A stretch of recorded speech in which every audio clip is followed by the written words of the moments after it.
Vamos neste momento nos tranquilizando, fechando os nossos olhos e nos ligando ao nosso mentor individual, aos mentores desta casa, Joana de Ângeles, Irmã Rosário, Irmã Teresa e tantos outros amigos que nos recebem com tanto amor. Vamos nos envolvendo nos braços amorosos de Maria de Nazaré, Mãe de Jesus. Ela que nos envolve em seu manto azul, salpicado de estrelas, e nos diz: tudo passa, irá passar mesmo. E de mãos dadas à Mãezinha, nos leva até o seu Filho, nosso Mestre Jesus. Mestre querido, Ele que reencarnou entre nós para nos ensinar o verdadeiro amor e a caridade.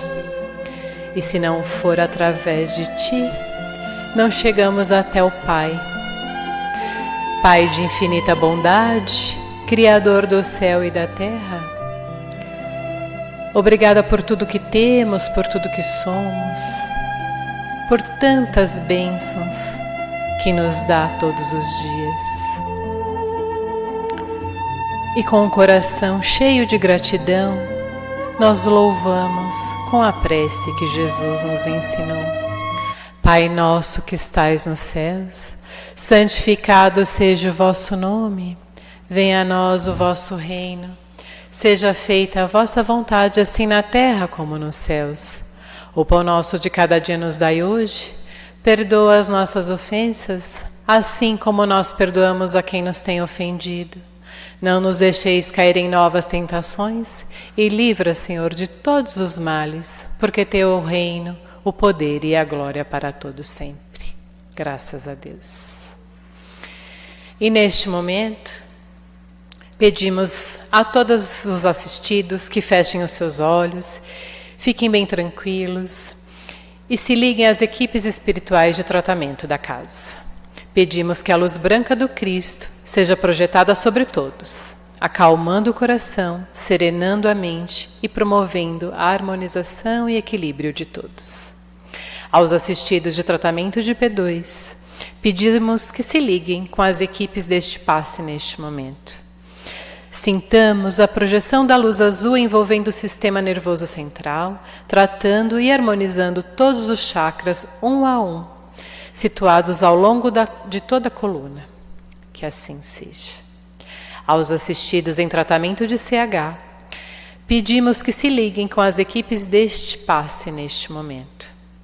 Vamos sentindo a projeção da luz rosa, envolvendo suavemente cada assistido com muito amor e carinho e muita paz, sentindo os corações serenando e harmonizando. Que assim seja. Aos assistidos em tratamento de P3B, que se liguem com as equipes deste passe neste momento. Rogamos a projeção da luz branca do Cristo, envolvendo encarnados e desencarnados aqui presentes. Pedimos a luz azul, envolvendo o coração e a mente dos assistidos. Rogamos às equipes espirituais os cortes de desligações que se fizerem necessários com a luz laser. Pedimos a projeção da luz azul, envolvendo o sistema nervoso central, periférico e neurovegetativo. A luz rosa clara envolvendo o cardíaco para aumentar os bons sentimentos. E o amarelo no frontal para ter bons pensamentos e maior força de vontade e melhor ligação com o seu mentor individual. Vamos neste momento envolvendo cada assistido numa cúpula rosa clara brilhante, da cabeça aos pés, para que o tratamento se fixe até quando for necessário. Que assim seja. Pedimos aos assistidos de P1 e P3A que se liguem com as equipes médicas espirituais neste momento. Rogamos a projeção da cor verde, envolvendo todo o organismo físico e espiritual dos assistidos, tratando onde for necessário. Vamos projetar as cores do arco-íris, envolvendo os assistidos, para que alcançarem o fortalecimento físico e espiritual necessário. Que assim seja. Pedimos que todos nós, encarnados e desencarnados, sejamos envolvidos nas bênçãos amoráveis do Cristo Jesus e que cada assistido permaneça em cúpula protetora, relativa ao seu tratamento até quando for necessário. Nos ligamos agora com as equipes espirituais de tratamento infantil, Meimei e Sheila, que vão envolvendo todas as crianças em muito amor e carinho, trazendo-lhe paz e harmonia. Que assim seja, graças a Deus. Agradecemos a todas as equipes espirituais por todos os tratamentos realizados e convidamos a todos a abrirem seus corações e suas mentes para a palestra desta tarde. Graças a Deus. Falar da pessoa mais importante em nome da qual nós sempre estamos aqui reunidos, e ele, como nos prometeu em Mateus capítulo 18, versículo 20, quando 2 ou mais de vocês estiverem reunidos em meu nome, eu estarei junto de vocês. Então, ele está aqui conosco, ajudando-nos nessa comemoração.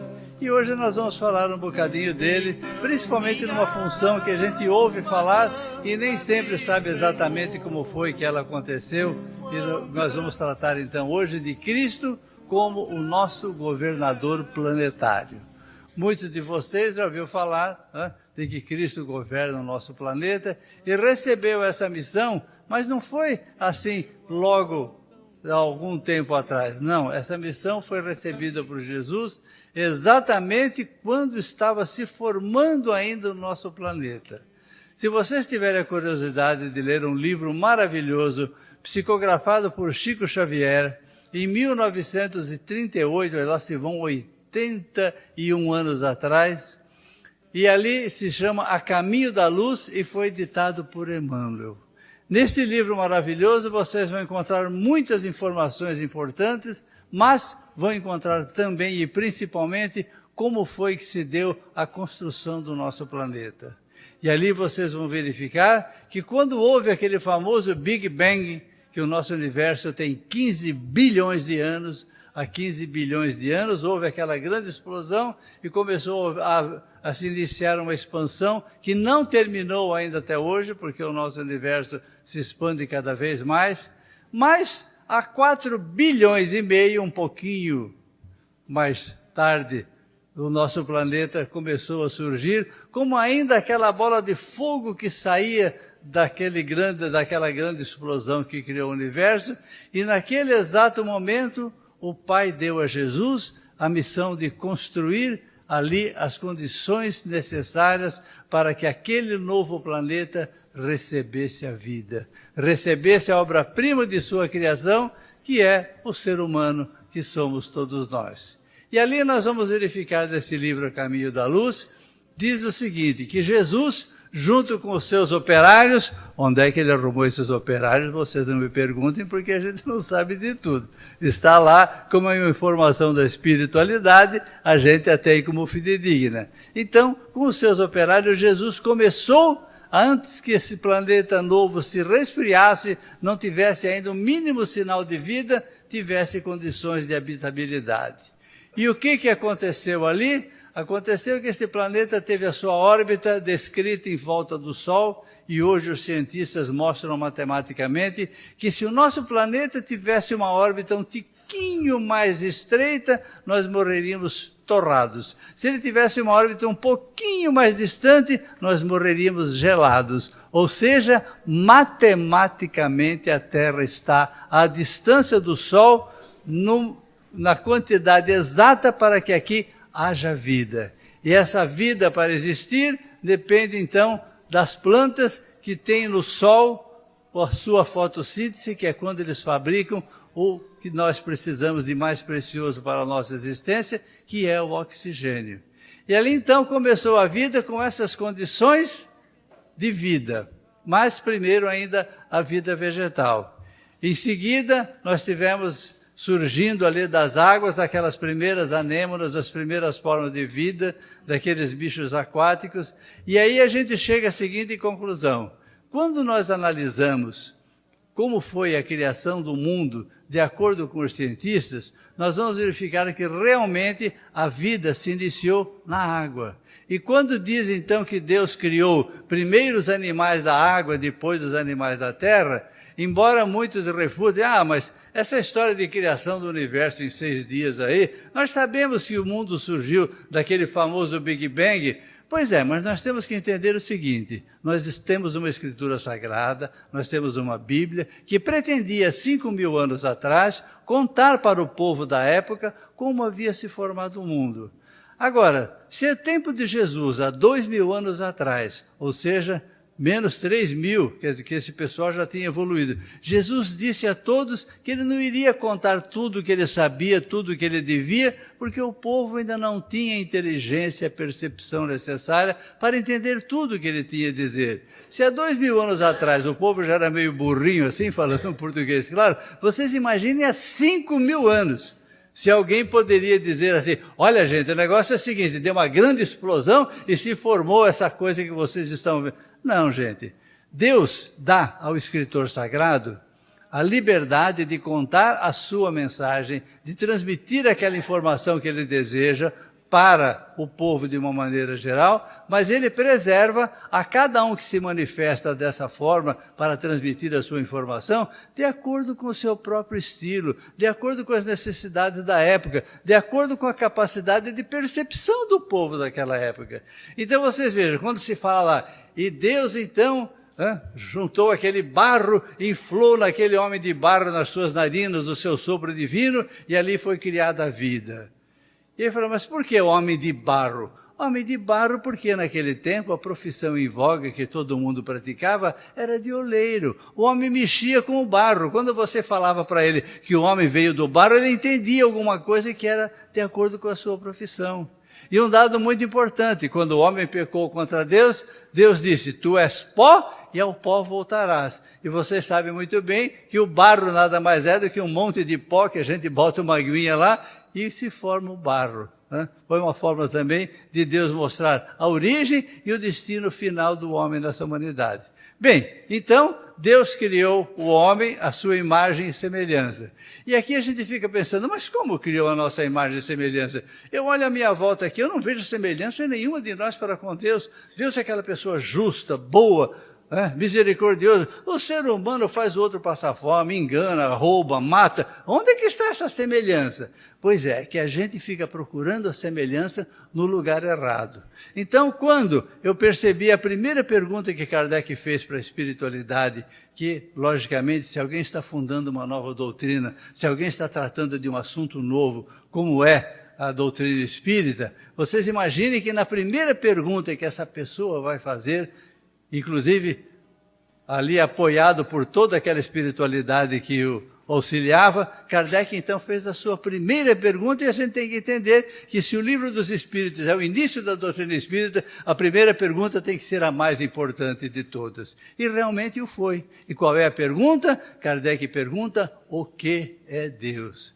Vocês percebem a sutileza? Ele não perguntou, quem é Deus? Porque se fosse quem, poderia ser qualquer um de nós e seria um Deus muito pequenininho. Quando ele perguntou o quê, aí vem a resposta, e eu desafio a qualquer pessoa em qualquer lugar do universo, por mais letrado que seja, por mais conhecimento que tenha de teologia, de escrituras sagradas, que consiga acrescentar nessa definição de Deus uma palavrinha a mais para completá-la. É uma definição perfeita. E o que nós ouvimos ali? Deus... Quem é? A inteligência suprema. E logo em seguida a explicação que faltava. Causa primária de todas as coisas. Realmente nós temos que entender que sem Deus nós não teríamos absolutamente nada. A ciência nos mostra muitos fenômenos, muitas coisas que a gente vê por aí, e a gente chega à seguinte conclusão pela própria ciência. Não existe nada do que você veja que não tenha sido produzido por uma causa anterior. Nada surge espontaneamente do nada, a não ser que seja uma criação de Deus. Então, se nada surge do nada e tudo tem uma causa, como é que esses ateus que dizem que o mundo surgiu só daquela explosão do universo, que tudo aconteceu por acaso, e de repente a gente dá uma olhadinha nesse acaso e percebe esse universo todo com bilhões e bilhões de estrelas, de cometas, de satélites, de galáxias, e tudo funcionando harmoniosamente. Um planeta não bate no outro, matematicamente é tudo perfeito. Mas, gente, isto é apenas um efeito. Onde é que está a causa de tudo isso? Obviamente, só pode ser Deus. Não poderia existir esse efeito se Deus não tivesse sido a causa. Então, aí sabendo desta inteligência suprema de Deus, a gente começa a entender um bocadinho como foi que ele realmente fez o homem à sua imagem e semelhança. E a primeira qualidade que ele deu a esse homem, de acordo com a sua semelhança, foi exatamente aquele primeiro atributo que o Kardec mencionou. Deus é a inteligência suprema, e como inteligência suprema, ele fez a sua obra-prima, que somos todos nós, fez o ser inteligente. O ser humano é o único ser que pensa, que raciocina, que tem conhecimento da sua própria existência, que hoje, graças à doutrina espírita que nos esclareceu, nós sabemos de onde nós viemos, o que é que nós estamos fazendo aqui e para onde é que nós vamos. Nós somos diferentes dos animais, principalmente os quadrúpedes, porque Deus nos fez com esse rosto voltado para cima. Por quê? Porque quer que nós olhássemos realmente para o alto, onde que simbolicamente está Deus, já que existe o alto não existe assim, dessa forma, né? Mas ele quis que fosse assim para diferenciar-nos dos quadrúpedes, que têm o seu rosto voltado para o chão, para a terra, porque eles não têm inteligência, eles não têm raciocínio e não têm nenhuma perspectiva de vida futura. Deus fez o homem à sua imagem e semelhança nesse sentido. Em primeiro lugar, deu a ele a inteligência.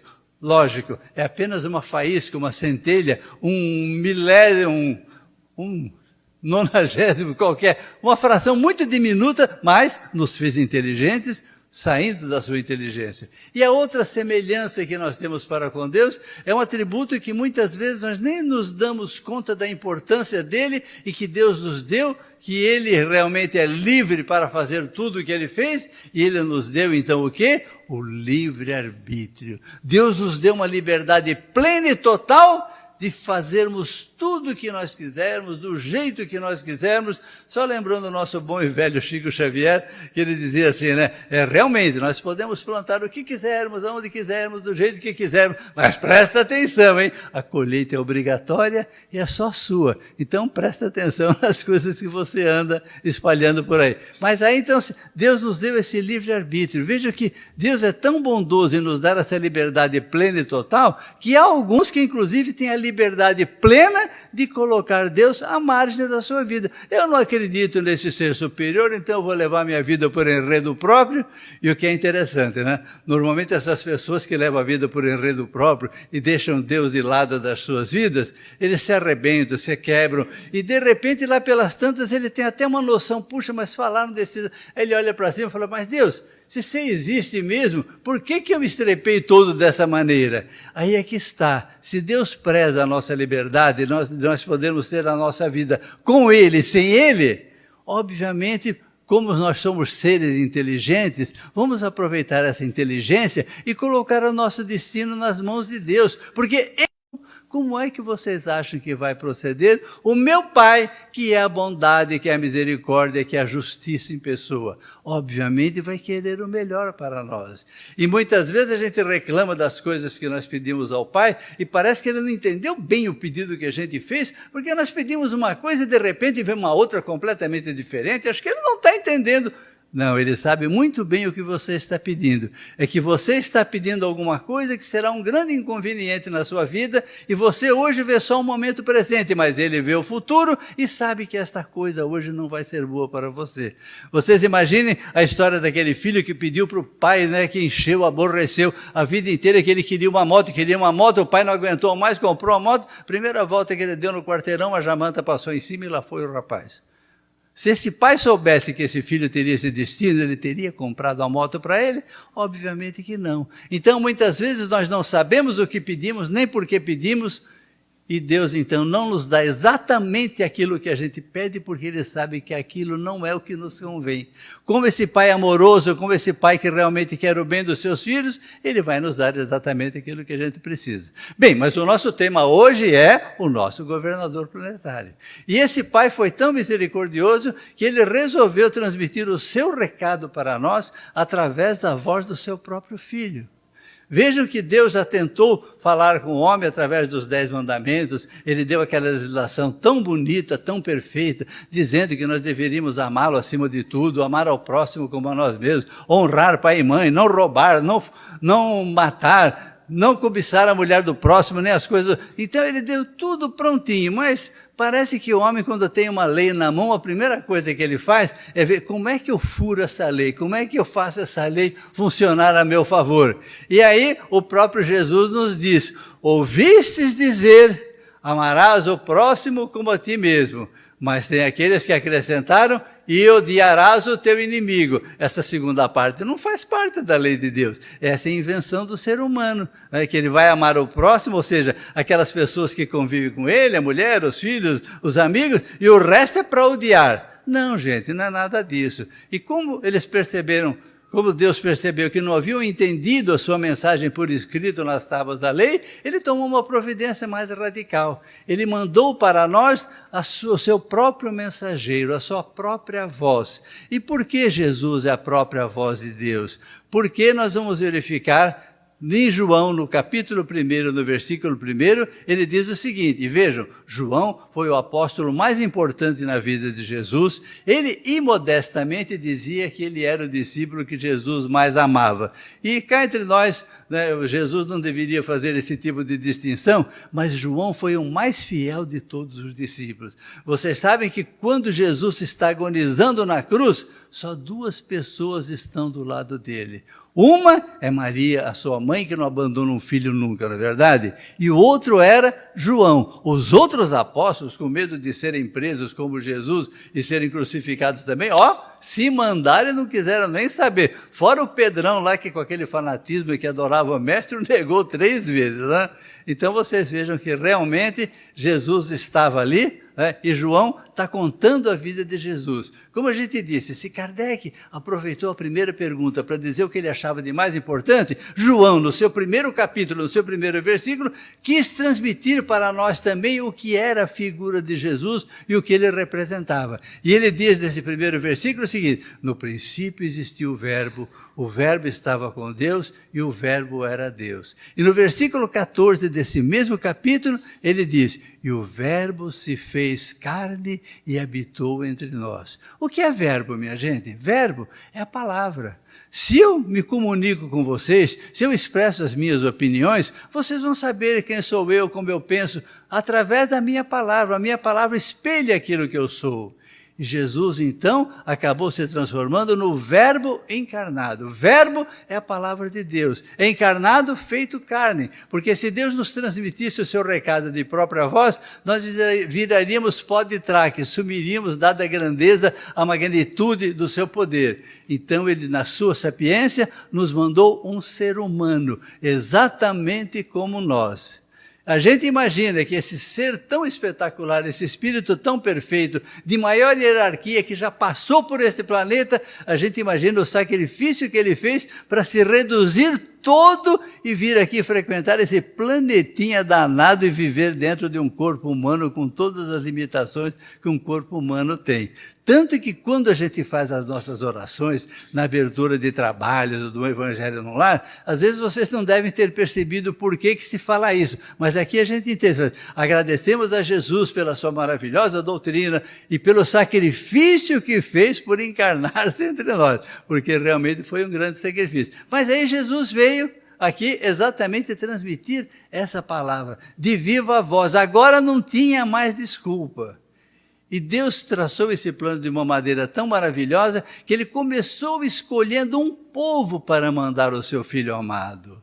E esse povo não existia à época, porque na época em que isso tudo iria acontecer, o povo era aquele que acreditava em ídolos, adorava animais e fazia tudo errado, vamos dizer assim. E Deus então quis escolher um povo que realmente acreditasse nele como Deus único e que fosse fiel a ele. E vocês vejam que ele se dirigiu a Abraão através daquele anjo que comunicou a Sara que ela seria mãe na velhice, né? E realmente a Sara teve o Isaac. Do Isaac vocês sabem que teve 2 filhos, Esaú e Jacó. O Jacó teve 12 filhos que deram origem às 12 tribos de Israel. E ali então foi nessa família, foi nessa saga que Jesus apareceu, vindo todo um povo que realmente acreditava e venerava a Deus. E tudo isso é tão verdadeiro que todas essas coisas foram relatadas nas escrituras sagradas que antecederam Jesus. Quando você pega aqueles profetas que falaram a respeito de Jesus, vocês vão ver Miqueias, Isaías, Jeremias, tantos outros que disseram praticamente tudo que iria acontecer com Jesus. Eu vou dizer só uma passagenzinha ou outra assim, para vocês perceberem como Jesus realmente era aquele previsto nas Escrituras Sagradas, escrita há 2, 3 mil anos antes dele. Uma das frases que consta ali diz o seguinte, que do Cordeiro de Deus não se quebrará nenhum osso. Parece uma coisa assim, pô, mas e daí? O que é? Do Cordeiro de Deus não se quebrará nenhum osso. Porque naquela época era comum, quando alguém estava na cruz, o que acontecia com a pessoa que estava sendo crucificada? Ele tinha aquele degrauzinho na cruz que ele apoiava os pés. Então ele apoiando os pés, ele conseguia fazer o movimento do diafragma e respirar. E sobrevivia um tempo maior. E os romanos queriam que a coisa acabasse logo. Então, a primeira providência que eles tomavam era quebrar as pernas do crucificado, que com as pernas quebradas ele perdia o apoio, o corpo arreiava, o pulmão se fechava e ele morria sufocado. E no momento em que isso iria acontecer com Jesus, ele teve um sofrimento tão grande, ele foi tão maltratado que não precisou fazer mais nada para que ele morresse. Ele morreu ali de tanto sofrimento. Quando os soldados foram lá para quebrar os seus ossos, eles viram que ele já estava morto e não houve necessidade de quebrar esses ossos. E vejam que tudo isso aconteceu também para se cumprisse aquilo que estava nas Escrituras. Outro dado que vocês vão ver nas Escrituras é que quando o Cordeiro de Deus foi imolado, os soldados jogaram sorte de suas vestes. E o que é jogar sorte de suas vestes? Na verdade, quando alguém era crucificado, embora a gente veja em todos os relatos, em todas as figuras, um Jesus assim com uma tanguinha de censura, mas na realidade a crucificação era feita do sujeito peladão.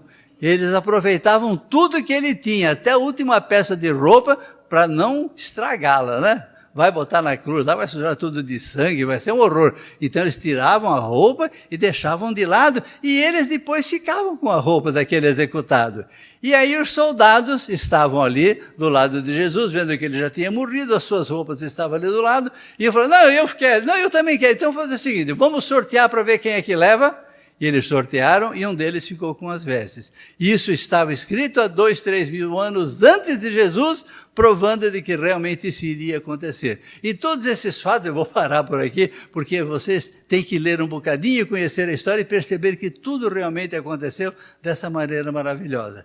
E quando a gente quer saber da figura de Jesus, da sua importância que ele teve para receber esse título de governador planetário, basta que vocês recorram novamente a Kardec, porque Kardec estava com a faca e o queijo na mão. Ele recebeu aquela missão especial de se contactar com aqueles espíritos inteligentes do outro lado e para dar a ele todas as informações que ele precisava. E na pergunta 625, ele faz uma pergunta que realmente esclarece tudo. Ele pergunta, mas existe algum modelo, algum guia para nós seguirmos?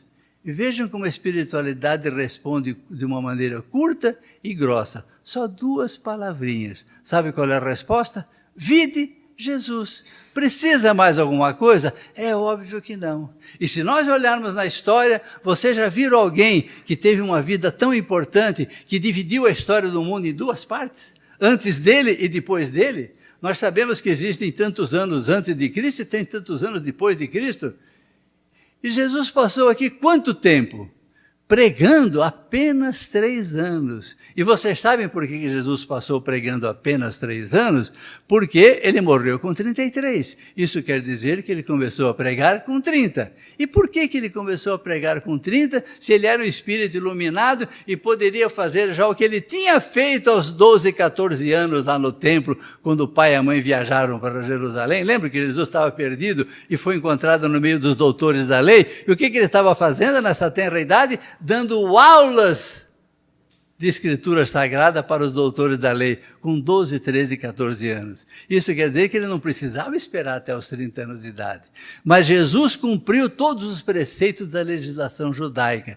E um desses preceitos dizia o seguinte: ninguém pode sair para pregações públicas enquanto não tiver 30 anos de idade. E a gente tem que louvar até a sabedoria, porque todos nós mudamos tanto de ideia, né, até os 30 anos. A gente quer assim, quer assado, eu pensava assim, agora não pensa mais.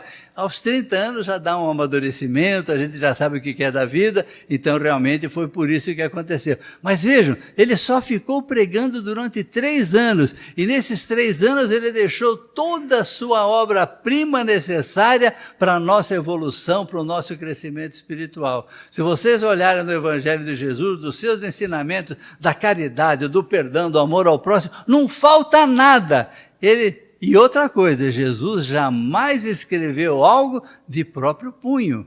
Tudo isso era transmitido assim só no verbal. E vejam que a obra de Deus é tão grandiosa que 2000 anos atrás, Gutenberg tinha inventado a imprensa lá para 1400 e cacetada. Não tinha nem como repetir aquelas coisas de Jesus. Naquela época se usava o pergaminho, que era um couro de cabrito ou de carneiro. Aquilo dava um trabalhão para preparar e tinha que escrever com aquele estilete. Era uma dureza, então realmente não tinha quase nada escrito. Tudo isso era transmitido verbalmente. E hoje, para nós termos conhecimento dessa obra integral, magnífica de Jesus, 2000 anos depois, só por um milagre de Deus é que não se perdeu nada, nem se mudou nada, nem se distorceu nada. Está aqui perfeita e acabada para nós sabermos exatamente os caminhos que nós temos a seguir.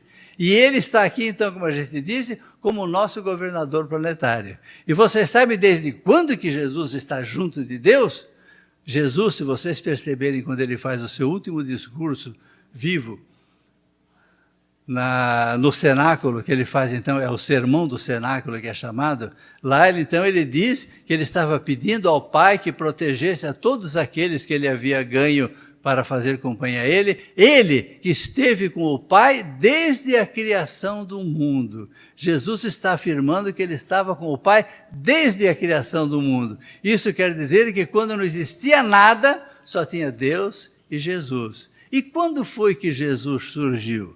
Só para curiosidade de vocês, nas Escrituras Sagradas, a gente pesquisando, procurando, se encontra esse tipo de informação. Aí vocês vão no livro de Salmos, o Salmo número 2, no versículo número 7, lá está escrito exatamente o seguinte: Deus falando, tu és o meu filho, hoje eu te gerei. Então foi aí que houve a criação de Jesus, e isto aconteceu antes da criação do mundo. E vejam a expressão usada na Escritura Sagrada, hoje eu te gerei. Mas por que quando Deus nos fez, lá está dizendo, e Deus criou o homem? Espera lá, mas o homem ele criou, e Jesus ele gerou? Mas qual é a diferença entre gerar e criar?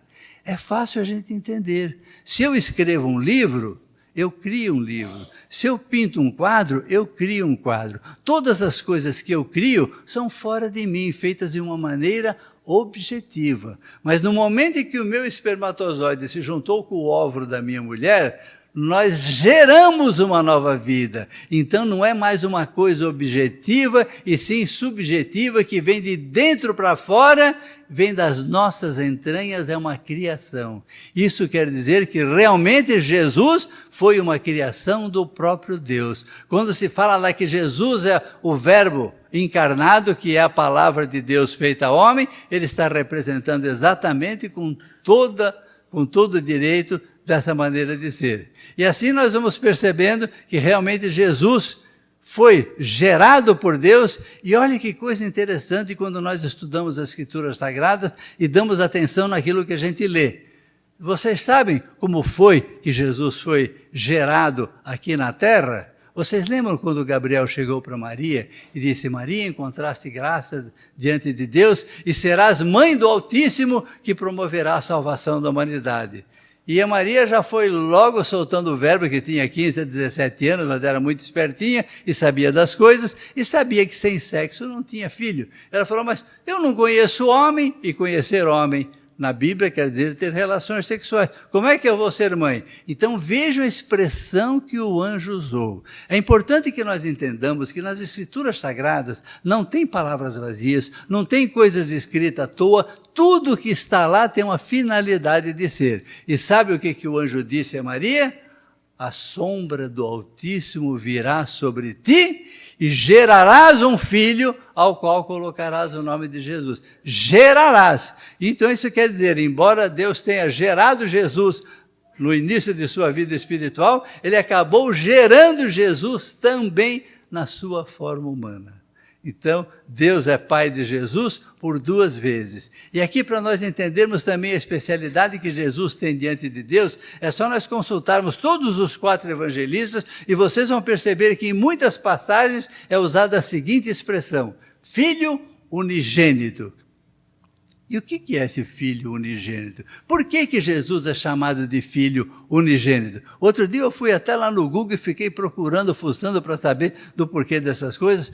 Unigênito, gente, é único, não tem outro. Não me perguntem por quê, nem como é que foi, mas as Escrituras Sagradas, como a gente disse, não mente, estão lá para retratar a verdade. Se fala que Jesus é o Filho unigênito, é o Filho unigênito. Nós temos o nosso primogênito, não temos? Aquele que nasceu primeiro, depois tem os outros, mas unigênito a gente não conhecia essa expressão, quer dizer único. Então Jesus realmente é o único Filho de Deus. E ele tanto era o único Filho de Deus, que Deus, na expressão do povo ignorante da época, que ao invés de adorar a Deus no seu estado espiritual, vocês podem notar nas Escrituras Sagradas no Velho Testamento, que, embora a Bíblia diga que Deus fez o homem à sua imagem e semelhança, na verdade quem fez Deus à imagem e semelhança dos homens foi o próprio homem, porque vocês vão verificar no Antigo Testamento, lá diz que é o Senhor dos Exércitos, é o Deus vingador, a ira de Deus virá sobre ti. Mas como? Se Deus é justiça, é amor, é misericórdia, como é que ele pode ter esses atributos tão negativos?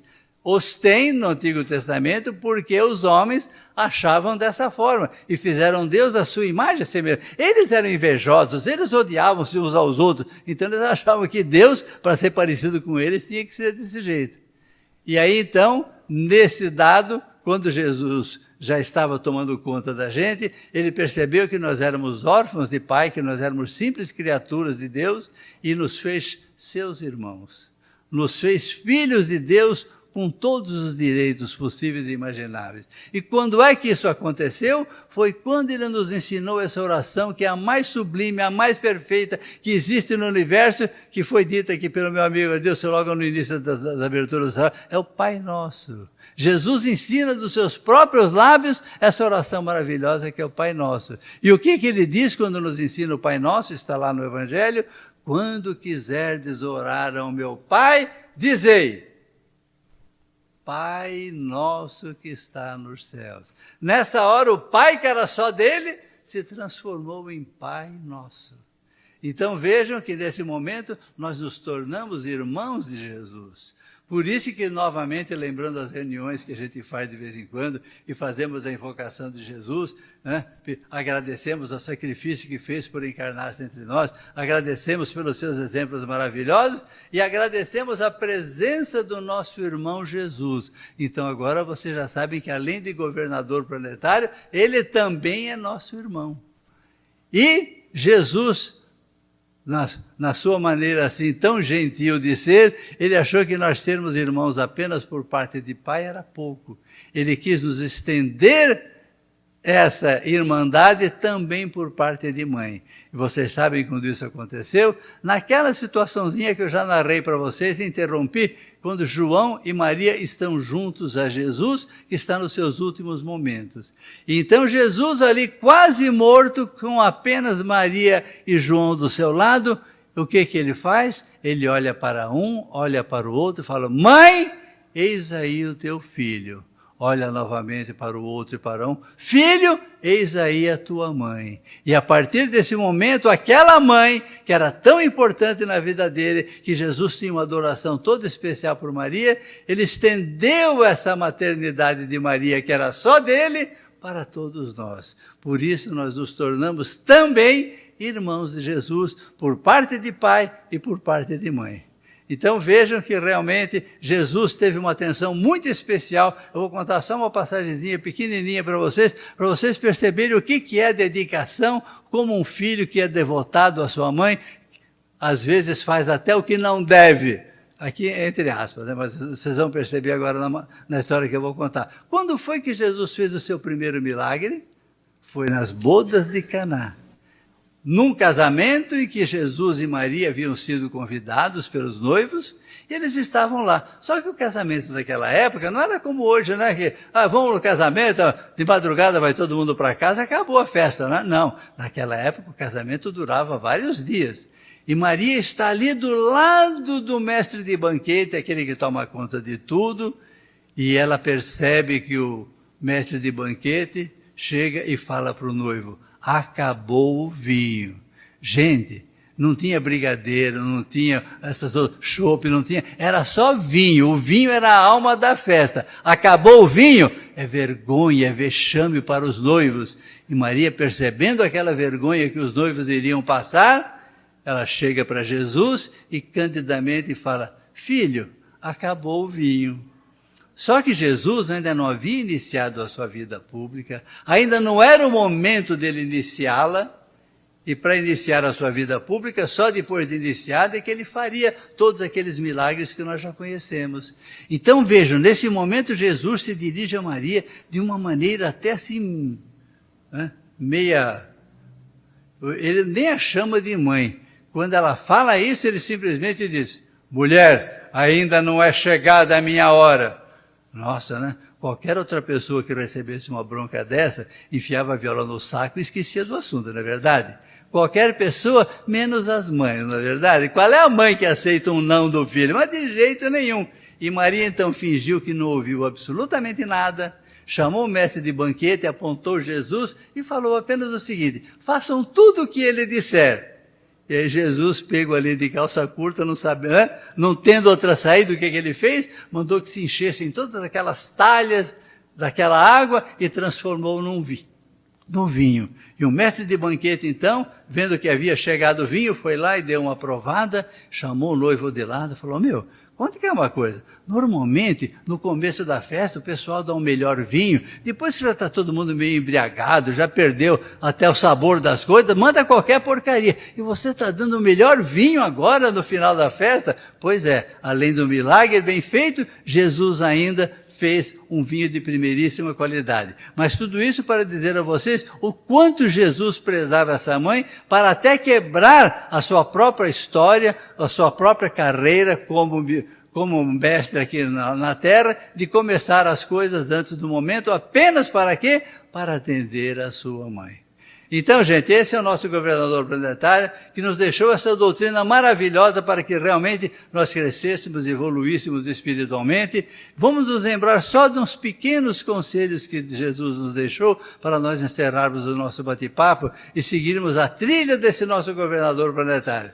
Ele simplesmente disse coisinhas do tipo assim, não resistais ao mal, pagai-o com o bem. Se alguém quiser te obrigar a andar 1000 passos, anda com ele 2000. Alguém quer levar a tua capa, dá-lhe também a tua túnica, que era muito mais valiosa. Então vocês vejam que não é para resistir a nada quanto ao mal. Por isso que ele acaba dizendo, embora lá no começo, vocês lembram como é que aqueles danadinhos interpretavam a lei? Amarás ao próximo e odiarás o teu inimigo. E Jesus chegou aqui dizendo o quê? Amai os vossos inimigos, bendizei aqueles que vos perseguem e caluniam. É uma lição de amor e de caridade que a gente nunca viu em nenhum lugar do mundo. Mas é esse o caminho que Jesus quer para nós. E por que ele nos ensina esse desprendimento, essa caridade, esse amor absoluto? Por uma simples e boa razão. e com isso eu vou encerrando o meu papo com vocês, é que no nosso coração, por um princípio de física, não consegue abrigar duas coisas ao mesmo tempo. Ou você tem ressentimento, mágoa, rancor, inveja, desejo de vingança e outros tantos, ou você tem a caridade de Jesus e o amor ao próximo. As duas coisas não cabem no seu coração. Por isso é que quando você começa a guardar ressentimento, a guardar mágoa, a felicidade, o crescimento espiritual no seu coração faz a maletinha, sai pelos fundos e não volta mais. Então a gente terá uma vida amarga, uma vida triste, só de ressentimentos, só de amarguras, só de coisas ruins. Por isso, minha gente, substituamos esses sentimentos negativos em nosso coração e coloquemos o amor. Esse amor que até nos leva, segundo Jesus nos ensinou, a amar os nossos inimigos. Mas o que é importante, como a gente fala na interpretação das Escrituras Sagradas, amar os inimigos não quer dizer levar o inimigo para casa, dar tapinha nas costas dele, achar que é uma festa, nada disso. Porque há certas pessoas que nos atacam, que são nossos inimigos, que querem tanto mal, que não é possível nós convivermos com eles.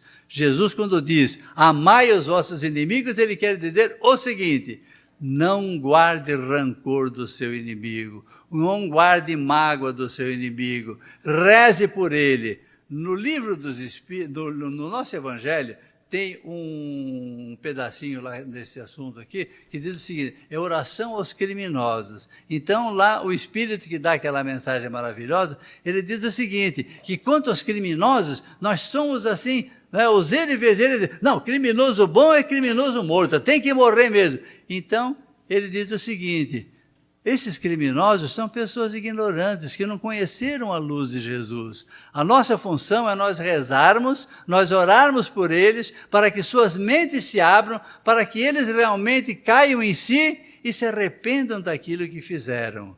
E aqui a gente acaba só concluindo que o arrependimento sozinho não resolve nada. Ele é necessário, mas nunca é suficiente ser sozinho. O que é necessário? Além do arrependimento, também a reparação. Por isso, aquele que realmente tem todos esses sentimentos negativos, quando passa para o lado de lá, e livre do véu do esquecimento e percebe tudo o que fez de errado, ele chega lá e realmente quer recuperar todo esse terreno perdido, volta aqui, se arrepende e vem reparar, ou seja, ele vem a servir a todos aqueles que ele havia prejudicado nas encarnações anteriores. E esse é o caminho, então, que o nosso governador planetário nos dá, e com as lições que ele nos deixou, esse caminho, se nós quisermos, tivermos um bom uso do livre-arbítrio, chegará e será maravilhoso para todos nós. E que ele nos abençoe a todos. Muito obrigado, gente.